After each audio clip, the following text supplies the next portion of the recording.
देखो यार, मैं जो सुनाने जा रही हूँ मुझे भी बिलीव नहीं होती, बट मैं खुद देखी हूँ, मैंने खुद महसूस किया, तो मैं आपको एक ऐसी कहानी सुनाने जा रही हूँ जो कि बिल्कुल सच्ची है। ये नहीं कि मैं खुद से बोल रही हूँ। कहानी ये है कि 4 भाई बहन थे, ठीक है। चारों कजन्स थे। इन इन लड़कियाँ थी, एक लड़के थे। और एक जो सबसे छोटी वाली लड़की थी वो अपनी दादी से बहुत प्यार करती थी। उसकी दादी बीमार पड़ी हुई थी तो वो अपनी दादी का ख्याल रखती थी। जबकि वो बहुत छोटी सी थी, फिर भी वो अपनी दादी का दवाई, दादी का खाना, सभी चीज़ों का बहुत ख्याल रखती थी। तो जैसा कि मैंने बताया आपको, उसकी दादी बीमार थी। तो बीमार थी तो दादी धीरे धीरे ज़्यादा ही बीमार होने लगी थी। तो एक दिन अचानक ये हुआ कि उसकी दादी ने उस अपनी छोटी वाली जो उसकी पोती थी उससे उन्होंने दवाई मांगा। तो वो जो छोटी वाली पोती थी वो अपनी दादी को दवाई देने चली गई और वो दादी को दवा खिलाई। उसके बाद दादी को बोली, दादी सो जाओ आप। और जब शाम हुई तो वो ना अपनी दादी को उठाने गई, दादी उठ जाओ, मेरे को खेलना आपके साथ। बट उसकी दादी उठ नहीं रही थी क्योंकि उसकी दादी की सांस तो चली गई थी उसी टाइम।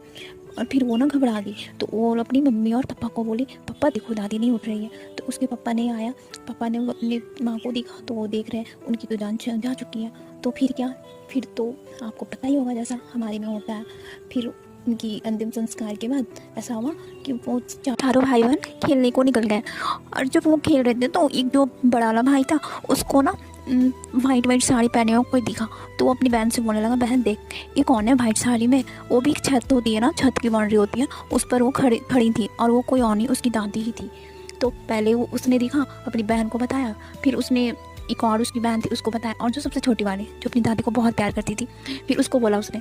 तो ये तीनों ना थोड़े बड़े थे और वो छोटी वाली थी वो बिल्कुल छोटी सी थी। तो ये तीनों ने देखा ऐसा तो देख कर वो निकल पड़े, और जो छोटी वाली थी वो उधर ही रुक गई। और वो कोई और नहीं उसकी दादी थी, और उसकी दादी ने आया उसको प्यार करा। और जब वो तीनों ना चले गए अपने मम्मी पापा पास सबको बताने कि हाँ देखो कोई तो था छत पर वाइट साड़ी पहने हुए। तो फिर वो छोटी वाली जो थी वो बिल्कुल हंसते हुए प्यारी सी स्माइल लेकर आ रही थी। तो सबने देखा तो वो हैरान से हो गए। अगर ऐसा होता है कि कोई मतलब भूत होती तो वो बच्ची इतनी मुस्कुराते हुए कैसे आती। तो फिर उसकी मम्मी ने उससे पूछा, बेटा आपने किन्हीं को देखा था। तो बोलने लगी, हाँ मैंने तो देखा, वो मेरी दादी थी। तो मम्मी ने बोला, बेटा दादी कैसे आएगी, दादी तो चली गई ना हमें छोड़कर। तो उसने बोला, नहीं दादी मुझसे मिलने को आई थी, वो मुझे कह रही थी कि हाँ बेटा तुम भी मेरे पास आ जाओ। तो फिर उसकी मम्मी ने पूछा, तो फिर उसके बाद क्या हुआ, दादी चली गई या फिर दादी तुम्हारे साथ है तो हमें बताओ। तो उसने बोला, नहीं नहीं दादी चली गई। फिर वो भी स्माइल करते हुए फिर चली गई थी।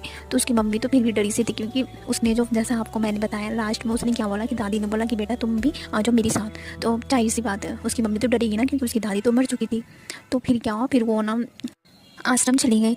और आश्रम में गई तो वो ना एक साधु को बताई अपनी सारी घर की बात कि मेरे घर में अभी ऐसी ऐसी बात हो रही। तो फिर साधु ने बोला, ठीक है आप घबराओ मत, कोई टेंशन लेने वाली बात नहीं है। बस वो ना अपनी सबसे छोटी वाली पोती को बहुत प्यार करती थी और वो भी करती थी उनसे। तो बस वो ना मिलना चाहती थी एक बार, इसलिए वो उनसे मिलने आई थी। अगर आपको ऐसा कुछ लग रहा है तो आप एक छोटी सी पूजा करा लो घर पे। तो आप जब भी बोलो मैं आ जाऊँगा पूजा करने को। तो फिर क्या था, उसके अगले दिन ही उसकी मम्मी ने अपने घर पे बुला लिया उस साधु को पूजा करने के लिए। और जब उस साधु ने पूजा कराया तो उसके बाद उनकी दादी की आत्मा को शांति मिल गई। और मैं ये बात क्यों बता रही हूँ आपको, आप तो ऐसा ही सोच रहे हो कि हाँ ये बात क्यों ही बता रही है मुझे, सॉरी, क्योंकि ये बात कहीं और की नहीं बल्कि मेरी ही पड़ोस की थी।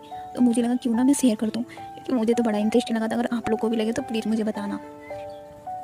और हाँ, बिलीव तो मुझे भी नहीं है, पर ये बात बिल्कुल सही है। मैंने जो भी आपको सुनाया बिल्कुल सही सुनाया, क्योंकि कहीं और की नहीं बल्कि मेरे पड़ोस की ही बात है। और भूत होते हैं या नहीं होते ये मुझे भी नहीं मालूम, पर जो भी हो स्टोरी तो मुझे भी अच्छी लगती है और आपको भी पसंद आनी चाहिए।